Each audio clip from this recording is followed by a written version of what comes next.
and can talk a little bit about PWS. And I will talk a little bit about my history with the syndrome.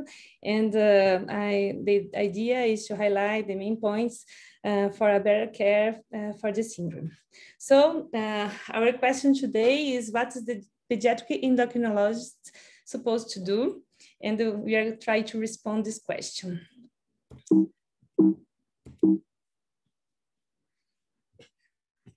Well, I will start talking to you about the history of my beginning in PWS. I think do you have some patients? I think you have some patients like these patients in our first picture, like a 9 years old girl, 116 kilograms. And my question for you is it possible to be different than that? This is my question too. 8 years ago, this is my vision about PWS, fat children that died before 20 years old due to obesity and the related comorbidities. Then I went to University of Florida, in fact, to do diabetes, and I found this type of PWS patients. Patients that are happy, are thin, patients that that plan their meals. And I realized that I could do something different for my patients. And I see that we can change their lives if we understand how they are thinking. And it's what I'm going to tell you. So just to remember and understand, the syndrome is a rare disease. The incidence is 1 to 10,000 or 30,000. It depends from the country, but we know that we don't do the diagnosis of all our patients. So it's very important. It's rare, but not so rare. So it's important to recognize the syndrome. And it's caused by a lack of expression of genes on the paternally inherited chromosome 15 in a specific region that I'm going to talk to you. And it affects appetite, growth, metabolism, cognitive function, motor development, and behavior. And to remember, the main characteristics are hypotonia, that's the most important characteristic of the syndrome, developmental delay, and low energy expenditure. So when Alejandro asked me what we can do, for me, the first answer is recognize. So we need to recognize the syndrome. So we have some special characteristics, craniofacial dysmorphisms, that we have in the syndrome, like narrow bifrontal diameter, almond swapped palpebral fissures, small upturned nose, thin upper lip, that's the characteristics that we read in the book, and especially small hands and feet, that's very characteristic. Strabismus, we have hypopigmentation of skin and hair. It means some red babies from brunette parents. And that's very interesting, and it calls us to pay attention to this. Scoliosis, generally that starts after 1 year old, but it's very common, and hypogenitalism and cryptorchidism. But more, we have all of these characteristics, but the most important to do diagnosis that need to be done in neonatal period is hypotonia. Now, hypotonia is the main characteristic and is in neonatal phase. Hypotonia in neonatal phase is a reason to request a genetic test. This is what I want that you take home.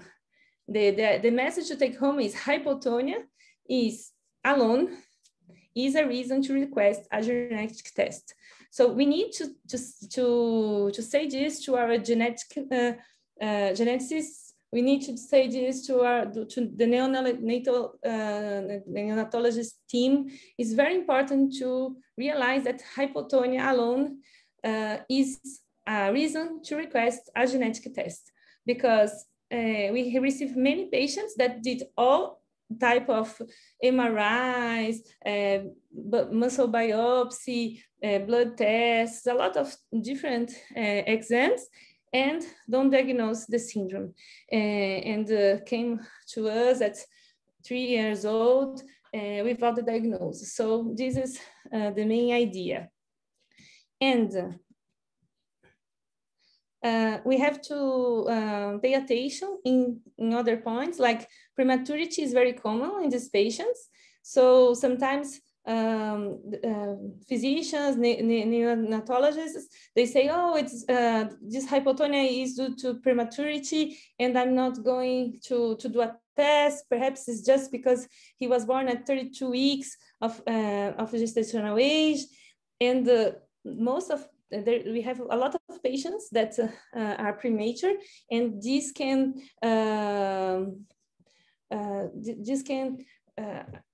like we cannot do diagnosis sometimes because we think it's the hypotonia is because of the prematurity. So abdominal fetal position and delivery is very important to pay attention. Generally they have a low weight gain. I don't know any Prader-Willi patient that has that had breastfeeding. So if families say, oh, he is hypotonic, but he could breastfeed, generally say, I think it's not Prader-Willi. It's a thing to, I don't know if you know, but it's very rare. And it's important to know that there is no change in MRI or blood tests. Some cases we can see an increased CPK. This is important. Even if you have an increased CPK, it's important to do a genetic test for Prader-Willi syndrome because these patients are too hypotonic, and during the delivery, they can have this high CPK because the muscles are very weak, and we see sometimes. So it's not a reason to not ask for the tests. So how to diagnose? We are going to ask for the DNA methylation analysis in PWS region. It's the methylation analysis that do diagnosis in 99% of the patients. And we can do other possible tests like HEMIAS MLPA, and that recognize 99%, and the CGH array, that recognize 80 to 90%, and the fish was used historically. Nowadays we use very few, in very few cases, is just to detect the lesion types, don't detect the UPD. So it's important to, the first thing, methylation analysis is this. Hypotonia is equal as methylation analysis. And here we have the subtypes.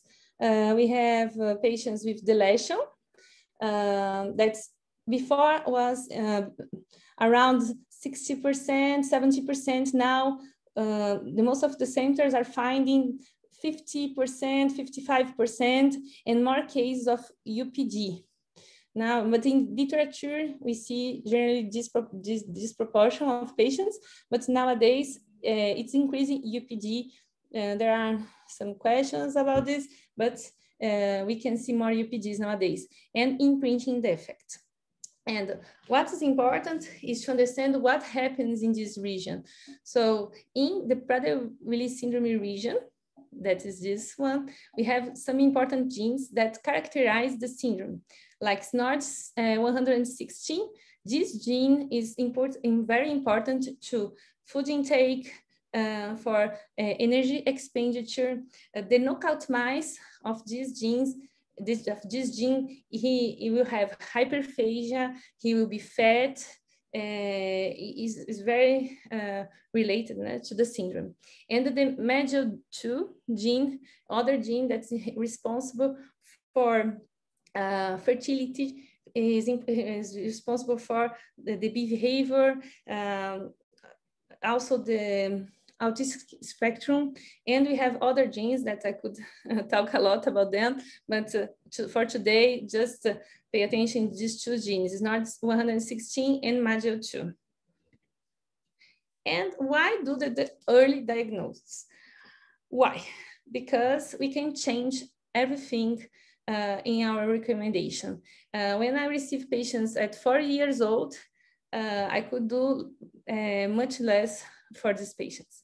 And when we receive, then after the neonatal unit is other life for them, because they understand what is the disease. The parents can understand what they are going to do in their lives, and they will be more secure and do all the difference. So at the developing countries, the diagnosis is made at 26 days of life. In my reality in Brazil is 4 years old, 3 to 4 years old. And I think we have to change. I don't know what is in Chile, in the other countries, but in developed countries is 26 days of life. It means in neonatal unit. It means that we have to talk with neonatologists to change and to understand the disease. When I work in a hospital with a neonatal care here in São Paulo, when I arrived, there is no case of PWS. In 1 year, I have 5 cases in 1 year, because I say all patients with hypotonia do the tests, and we made a lot of diagnoses. And we can start with early recommendations to diet. We can avoid gastrostomy because they have an autonomic system dysfunction, and then they have a risk of perforation, gastric perforation, gastric necrosis, and to add, to put another risk, that's gastrostomy. In a patient that has a risk of gastric perforation, it's not good. So if we know that they are PWS, these patients have PWS, we can procrastinate, and we can delay a little bit gastrostomy. We can see if they can increase their appetite, if they can progress, and we don't do the gastrostomy. So it's very important to avoid gastrostomy. And the most important too is early introduction of the growth hormone treatment before 1 year old, if it's possible. I'm going to talk more about that. So here are some patients that we did diagnosis in neonatal unit. We can see these patients with nasogastric tube, and then some months later they can stand up. I have a patient that I started at 2 months old, the growth hormone treatment, and at 10 months, she was stand up, she was fine, she was doing physiotherapy, the family understand the diet, was very good. Here's other children, and the family can be more secure when they know the diagnosis too. And here is a child that we did diagnosis at 3 years old, and she was in a chair and without anything that she needs. So it's very different. And for me, I would like to talk to you for our approach. What's the approach that changed life of PWS patients? For me, there are 4 pillars. This is what I say to my patients. The pillars are diet, GH, exercise, and behavior.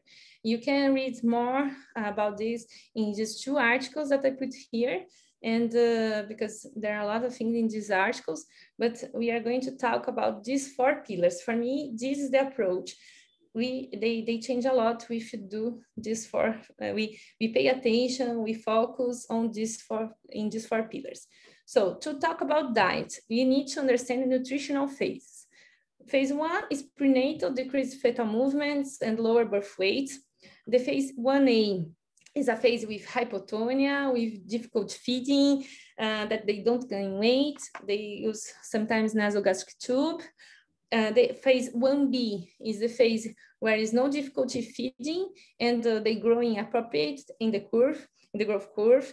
It's very important to understand that these parents, in the first year of life, they are worried about the weight gain. So they think every day in weight gain. And then at 2 years, we are going to say, no, now your child will eat 50% less than the other kids. And this is a huge change for the parents. So it's important to understand this phase. If you have the diagnosis, you're going to say, oh, you're not, don't worry if your child don't gain so much weight. After this, it will be our problem. So it's important to understand the nutritional phases. And that between 2 and 4 years old, this child will have a weight increasing without an increase in appetite and excessive calories.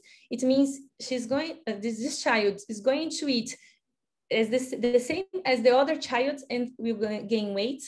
And between 4 and 8 years old, there is an increase of weight and an increase in appetite.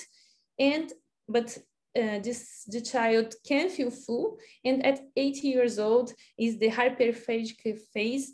And there is no, this child can't feel full, and it's a difficult moment. So it's very important not to gain weight in the phase 2A and 2B. Is the phase to stay in the same weight.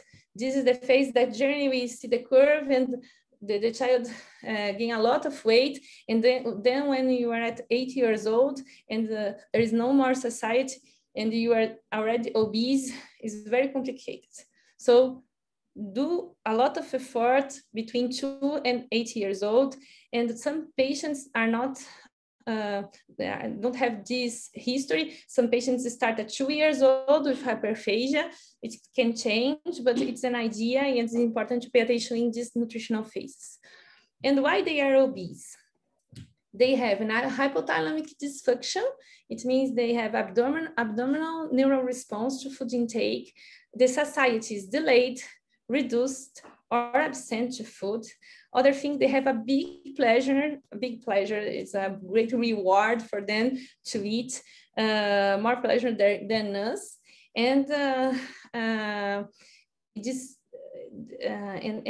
is the most complicated, because they love to eat, they don't have satiety, and they need to maintain the weight gain. And they have a low basal metabolism due to the body composition, because they have a high fat mass and reduced lean body mass. They have high ghrelin levels that are explained for the nutritional phases. We can see these levels of ghrelin in the nutritional phases. And just to remember, ghrelin is an orexin hormone.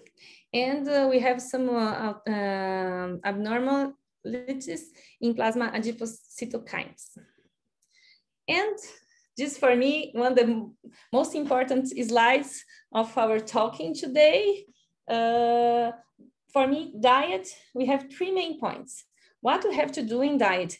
I remember that when I was in my University of São Paulo before going to Florida, this the nutritionists, the dietitists, they give for these patients one plan with 1,500 calories, and these patients gain weight, and then give 1,200 and then gain weight.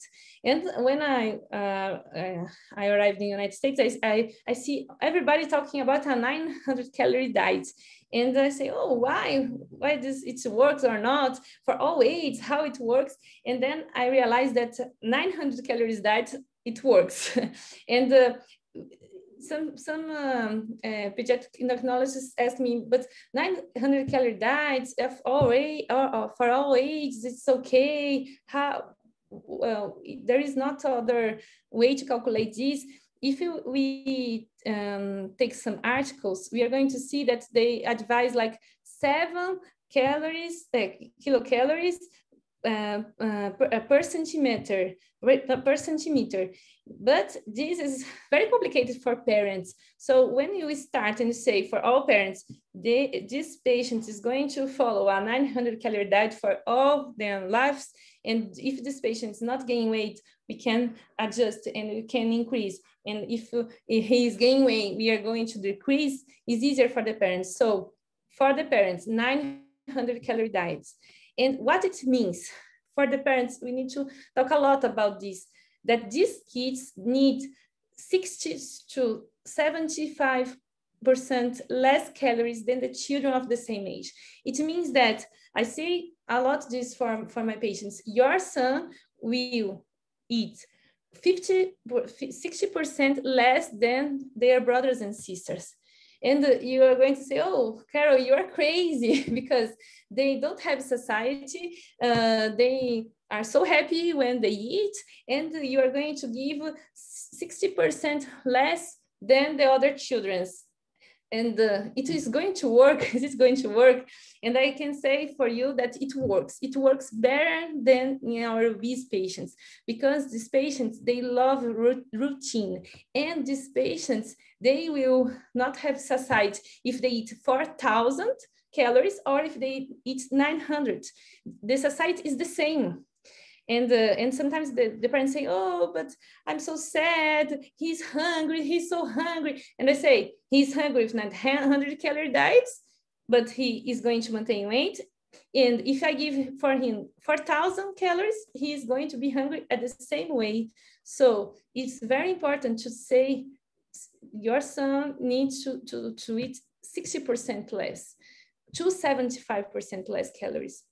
And with behavioral strategies, they are going to understand this, they will feel secure, and it is going to work. I swear that it works. And we use a lot in these behavioral strategies, this phrase that is no doubt, no hope, no disappointment. What it means, this phrase? There is no doubt that the food will come. And there is no doubt that the food will serve in the time. There is no hope of taking a naturalized food, no hope to take food out of the plan. This is very important, never, because one day, and then they will think that every day they can do this, and this will be terrible for these patients, because if they think that they can get food, they will not pay attention in their study, they will not do anything, they will just think about food. And when it's very clear for them that they will not receive food, they are secure, they are fine. And other thing is no disappointment. If you say the lunch will arrive at 10 o'clock, it will arrive 10 o'clock. And it's very important to use timetables for meals, to plan the meals with them. At the United States, there's a lot patients that wake up and do plan their calories, thinking what they are going to eat. They are so happy, and then they plan, and then the food come and they are fine. So it's very important, these behavioral strategies. And other thing to understand that's important, the pyramid is different. They need less carbohydrates than the other children.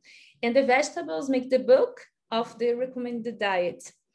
To base this talk, I love a lot this article. It's an article of Dr. Miller. That's the person that I met in University of Florida, and that's helped me to understand more the syndrome. And in this article, she divided patients that she just did the energy restriction diet, like 900 calorie diet, and the 900 calorie diet just with the restriction only, and another diet with 45% of carbohydrate, or it means less carbohydrate than in general that we recommend 60%. And what she found is she found that the RQ ratio, that is the relation between the gas carbonic and oxygen, is normal in the patients that we give less carbohydrate, and is very high, high intake of carbohydrate in patients that just we restrict. And just remember, a 900 calorie diet with restriction is high carbohydrate. It means that we need less carbohydrate. In a 900 calorie diet, I need 40% of carbohydrate. This is very important. And she found a lot of difference in this. She found a lower BMI score and a lower fat mass. And here is the pyramid. The base of the pyramid is vegetables. Vegetables is not carbohydrate. Generally, I say 3 portions of carbohydrate, because I know sometimes they are going to eat one or other thing because they get. So I say 3 carbohydrates. Fruits, 3 to 4. It depends of the culture. Sometimes we say 2 to 4 servings daily. Meat is 1 to 2 servings daily. Milk and yogurt, 2 servings daily. And sweets and fats is very rare. How rare it is.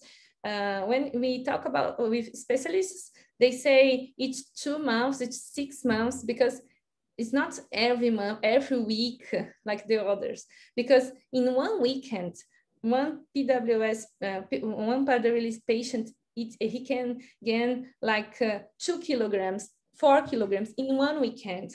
Because if we eat a lot, we are going to gain 0.5 kilograms, but they can gain 4 kilograms in one weekend. So they have a very low, energy expenditure, and so it's something to be very rare, the fats and sweets. Okay, and nowadays the associations, now when we read about the pyramid, they include also water.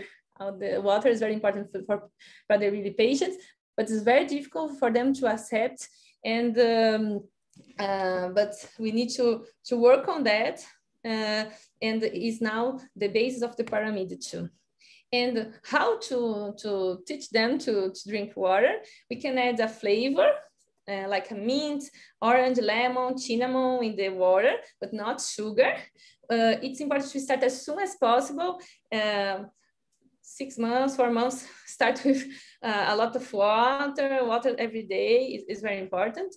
And some other specific recommendations that I have for you, it's try to keep the environment free of food and lock up all food in the kitchen. Some endocrinologists ask me if we can do a ketogenic diet. Yes, we can. It's very important to limit the amount of food, especially in social events. You're going to plan before. If you say, I'm going to, after I'm going to discuss with my children, it will be terrible. Discuss before how many pieces, slices he's going to eat in a social event. And a letter is very important, something very important to send to the family, for the grandparents, for the teachers. And we wrote a letter in our group, and we say that we talk about hyperphagia, about low basal metabolism, but we say in this letter that your son is going to die if he becomes obese, and the obesity, he's going to die before 30 years old. This is not the same thing. And we say, oh, it's common that they can open the wardrobes, that again they can take food from the garbage. It's common. It's important to say this. And some associations, especially in the United States, say to the school, oh, he's allergic to sugar, just to avoid people give them sweets. So it's very important to write a strong letter. And now the second pillar, GH treatment. GH, just remember, GH deficiency can occur in 40 to 100% of PWS patients and can be evolutive. In fact, they have a GH and IGF-1 axis dysfunction, and due to that, it's very difficult to do a stimulation test. Obesity also can change the GH stimulation test response, and because of all of these, and because we need to start very early the treatment, we do not advise GH stimulation test. I know that a lot of countries, we need to prove growth hormone deficient to enter with growth hormone treatment, but it's not fair for these patients. They need growth hormone at 2-3 months old. So we can't do a GH stimulation test at this age. We can do just at 3 years old, and then it's not going to be good enough for them. So it's a fight for me here in Brazil. We are trying to change the rules here, the law, to change into for all patients to receive growth hormone because they are Prader-Willi and not because they have growth hormone deficiency. And some of them have low levels of IGF-1 and IGF-BP3. And why growth hormone? Because a lot of advances in stature, in body composition, in cognition, and motor development and muscle strength. Let's talk more about that. Stature is very clear. I wrote an article last year that's a meta-analysis, and we saw that PWS patients that use growth hormone will gain 1.87 standard deviation scores in stature, during this treatment in randomized controlled trials. It means a lot. 2 standard deviation scores. It's a lot for patients, and we have nowadays 2 curves. One curve that's the growth charts for no growth hormone treated patients, and one curve for treated patients. It means changes a lot, and here we can see the difference of the stature. And even in long-term follow-up, here is a 8-year follow-up treatment, and we see that the patients can reach a good final height, and this final height, and they could reach this despite of the lack of the pubertal spurt. So it's important to, stature is very clear in literature. And what about BMI? In our meta-analysis, we saw that in randomized controlled trials, it means in short-term studies, they can decrease the BMI in 0.67 standard deviation. It means they lost a little bit of weight in the beginning of the treatment, but in the longer run, they maintain weight. It's not that we don't have change, but it's good not have change, because during they gain weight, and after 8 years of treatment, 6 years, 4 years, these long period treatments, you maintain your BMI is very good. And we need to remember that they change the body composition with GH. And let's see a little bit more about this. Body composition. These patients will increase lean mass and decrease fat mass. How much they decrease fat mass? In around 6% in randomized controlled trials. In 8%, they decrease their fat mass using GH in no randomized controlled trials in long-term follow-up. And about cognition, because for me, cognition is important too in this phase for children that's growing. The brain is growing too. And Dickens in 2017, he showed that children receiving GH treatment had significantly higher verbal and compositive IQ and adaptive communication and daily living skills.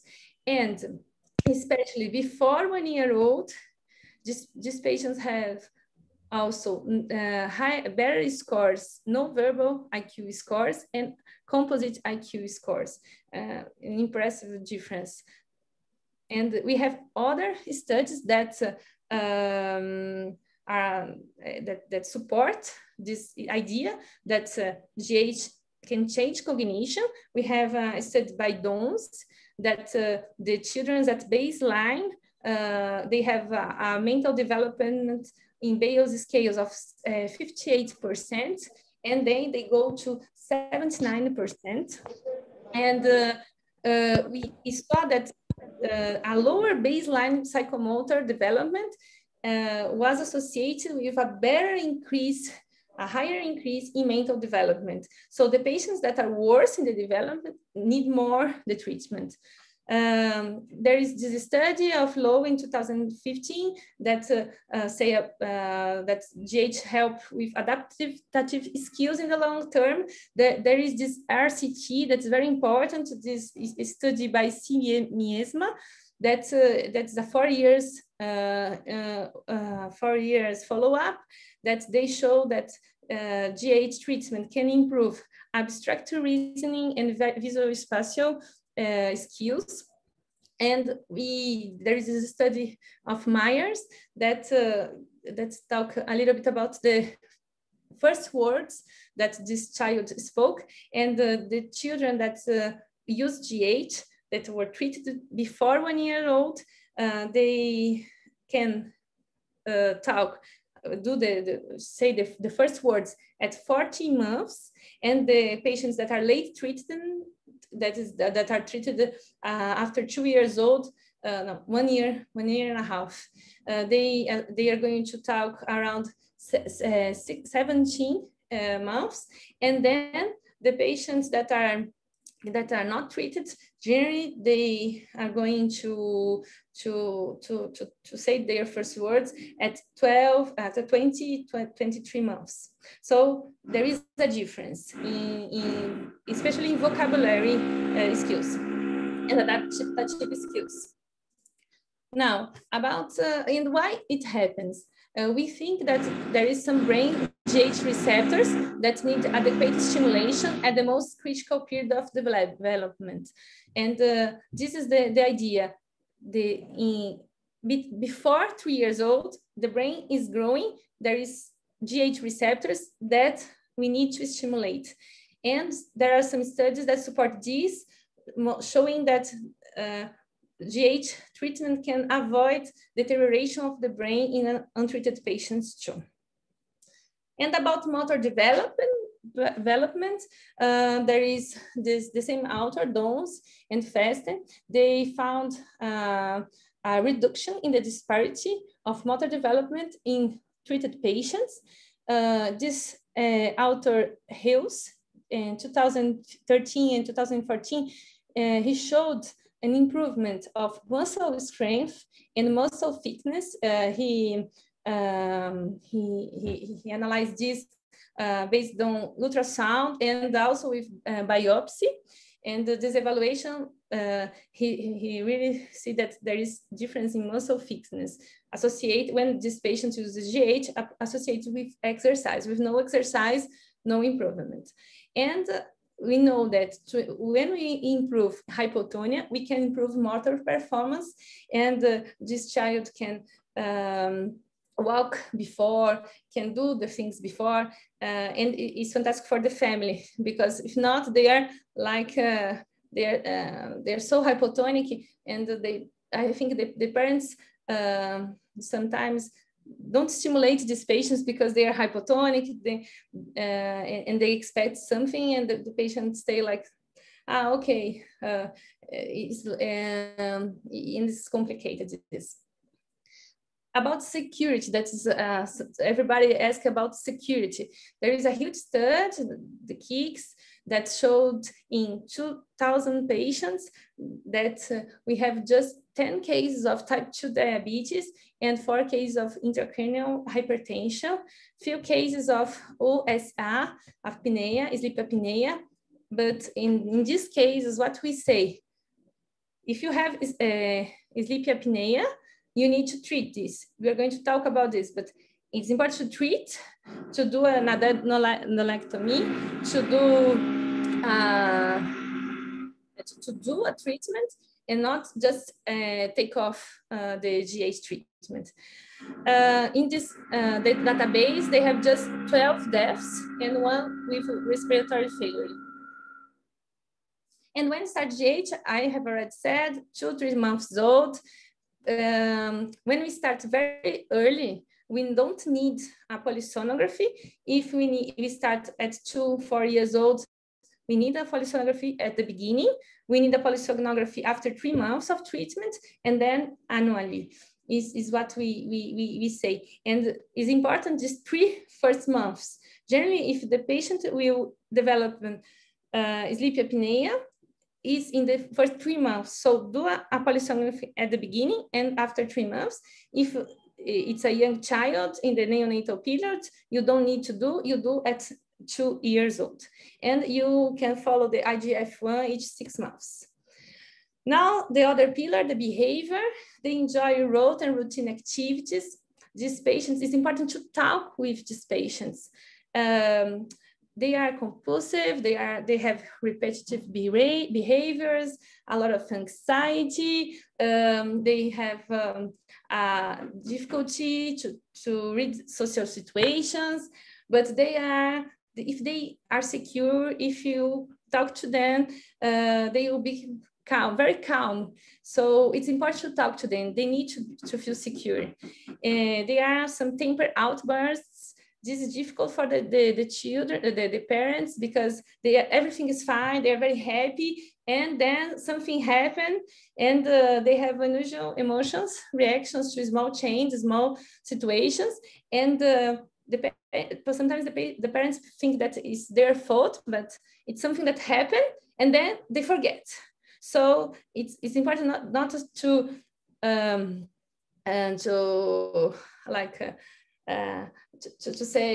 try to avoid this. It's important to avoid the situation, but not talk, explain. When they are like this, it's important to say, stay in your bedroom, think about, or they are going to stay calm in few seconds. We have a problem that is the psychosis that happen in 20% of the cases, and something that is important, but we cannot prevent, but we can work on it. There are some patients that has autistic spectrum too.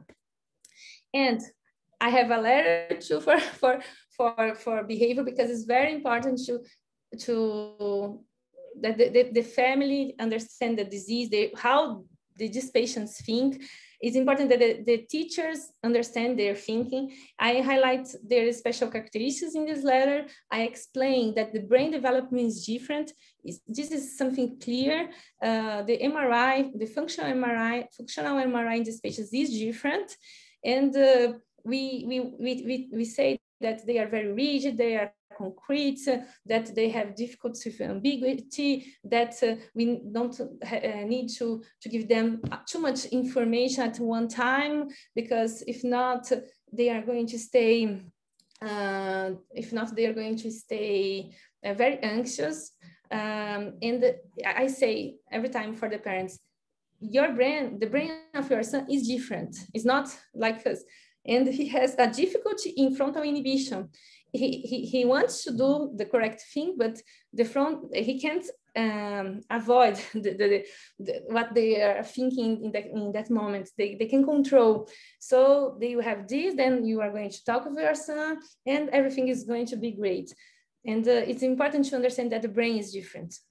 And we can do some behavior interventions. The most important thing is to promote the environmental change. So it's good to put a schedule for the patient, use a lot of the timer, to put the timer. You are going to eat at 10 to help them to understand the hour. It's not 10, you cannot eat. Now it's the time to go to the car. You're going to stay in the car 30 minutes. Sometimes for a patient, stay in the car, doing something different is complicated. To change activities is complicated. To put a list of rules in the desk in the school is very important. To do coping strategies especially for these temper outbursts is very important. The incentive especially the incentive is asking them, what do you like to do? This is very important for these patients. And the last pillar is the exercise. Children, PWS patients need to exercise every day, at least 2 hours. They have muscles that are up to 70% weaker and up to 40% smaller than all the other patients. Physiotherapy focuses on muscle building, abdominal, region, and back are the main focus of physiotherapy. There is this guideline that is a New Zealand guideline that I like a lot for the patients that we can advise them. And I'm not going to talk to you about all comorbidities. I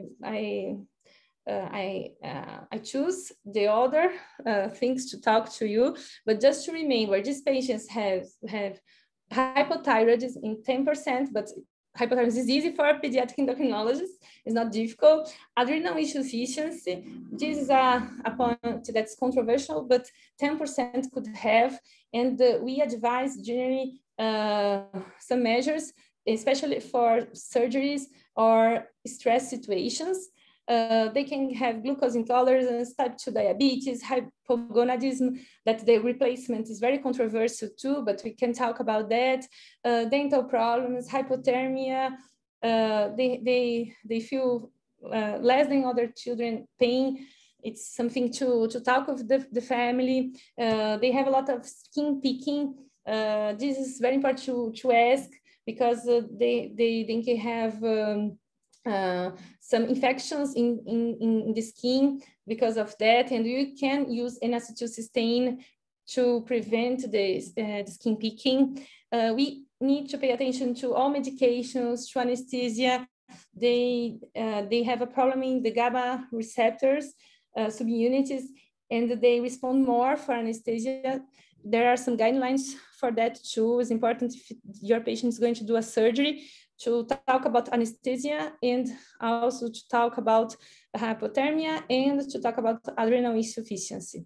And they have some sleep abnormalities and GI problems.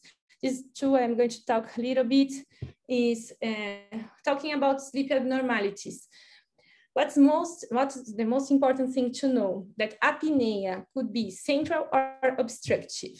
Don't take off GH if it's just central. Central will perhaps can be better with GH treatment, and it's not a reason to take off GH. I saw a lot of patients that came in this situation. And if it is obstructive, we have here a light to understand. If it's less than 10 apneas per hour, it's okay, you can continue GH. 10 to 20, we discuss. It depends, we need to talk with the neurologist and with a specialist in sleep specialist.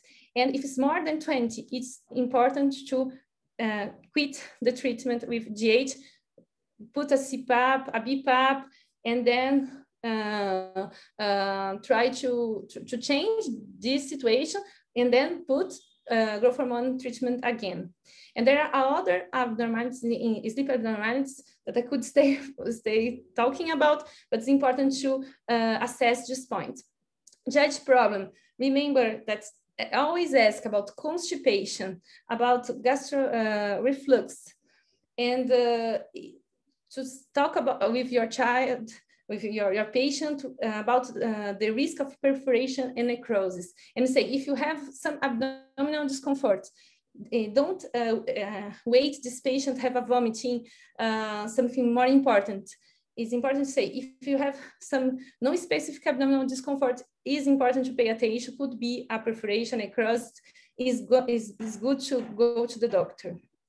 And to finish, for me, the most important, quality of life. This patient is happy when this patient is active. They love the activities. In their life, there are a lot of activities. There is physiotherapy, speech therapies, psychomotricity, music therapists, occupational therapists, and they love these things. And they have a good IQ. They have IQ better than patients with Down syndrome.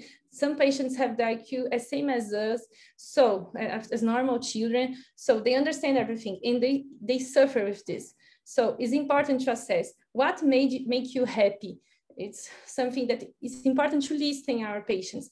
In France, I had the case that I was asking a 20 years old child is not a child, adolescent, and she was so sad. And I say, what do you want to do? She say, I want to climb, but you are a hypotonic, you are Prader really, you want to do climbing, climbing classes. I say, and the mom, no, climbing, Prader really, no. And the mom is the chief of the association.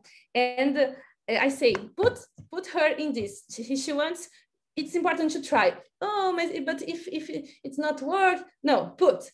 Then the mom called me, I'm so happy. She loves to climb and she's very happy. So it's important to ask.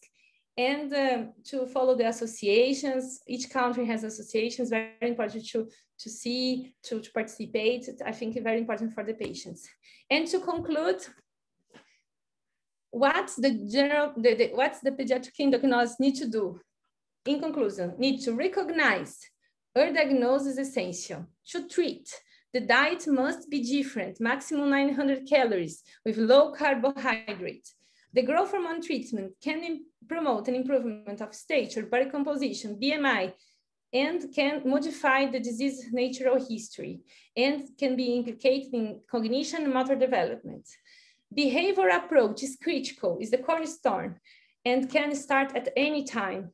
And it's important to promote exercise.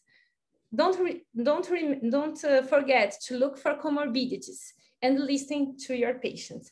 I'd like to thank a lot for this invitation. I think it's possible to change. I really believe we can change the life of our patients. And thank you for you. Thank you for Alejandro for the invitation. And I'm open for questions. Sorry for the delay in my talk. Thank you very much, Caroline. Muchas gracias, Caroline. Sobre todo que yo sé que hiciste un tremendo esfuerzo para estar con nosotros hoy día, teniendo un bebé de pocas semanas recién nacido. Muchas gracias por tu presentación. Hay algunas preguntas en el chat. No sé si tú puedes ver el sí. chat. Sí. Sí, entonces, okay. Miguel Ángel pregunta desde Lima que para él le llama la atención que una dieta de 900 calorías, si podría esto afectar el crecimiento o no. No, we know that they don't need more than that. If you are following a patient, you start to follow a patient, you see that this patient don't gain weight, you can increase the calories. But in general, I can say that I never see this. It's the main doubt of all dietitians, but we know that it's not a problem. If we saw, I have a case that there is a patient that don't gain weight for like 6 months. I say you can increase a little bit more your diet, and she increased and she gained weight. It's not the problem. The problem in their lives will be obesity. This is the problem. It's why they are going to die. Is the obesity. So don't be afraid. They are going to gain weight.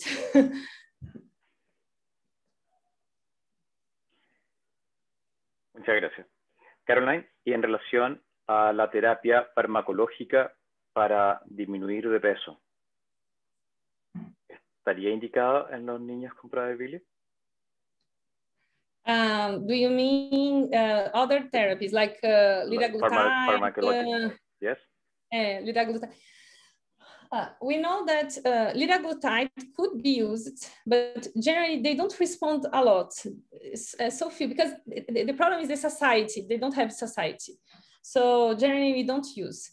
Generally it's behavior, diet, security is what works with them.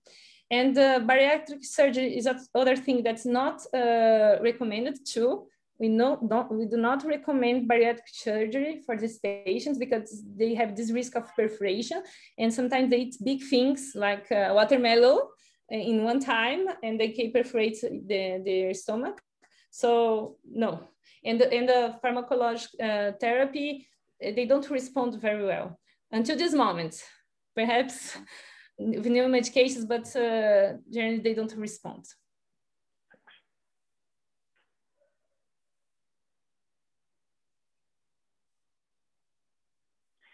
Si alguien tiene alguna duda, Caroline, ¿te puede escribir un correo electrónico? Yes, I put my mail. It's Carol. I will put here too. It's Carol from Passone. I will put here. You can write for me if you have any doubts, any questions. I think we need to change the way we treat Prader Willi here. I don't know if your patients are obese or very obese, but I know that it's very difficult to maintain the weight gain these patients, but we can do that. It's what changed. I started our Prader Willi clinic there are 6 years ago, and all our patients lose weight just with these measures: diet, correct diet, behavior, routine, exercise. Sometimes it's difficult now in COVID period; it's more complicated, but we try to promote these, and I think this can change, and pay attention to these other comorbidities. I love the website of PWS from the United States. PWS AUSA is very good. There are a lot of recommendations for if you have a patient, PWS patients, it's important to read things there. And the site of IPWSO, IPSO, that's very good too. This European Society. There are a lot of things in French.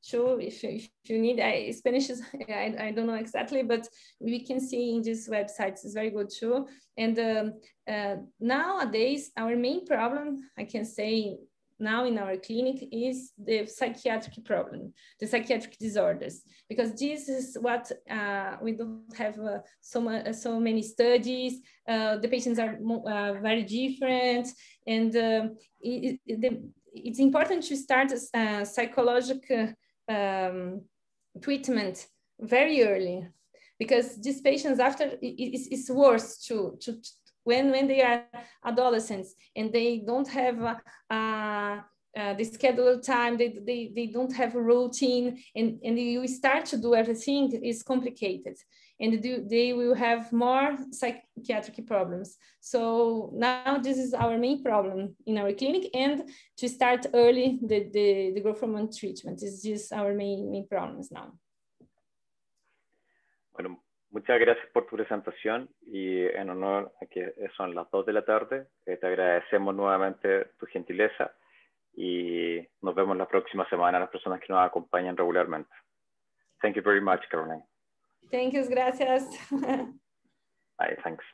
Yeah.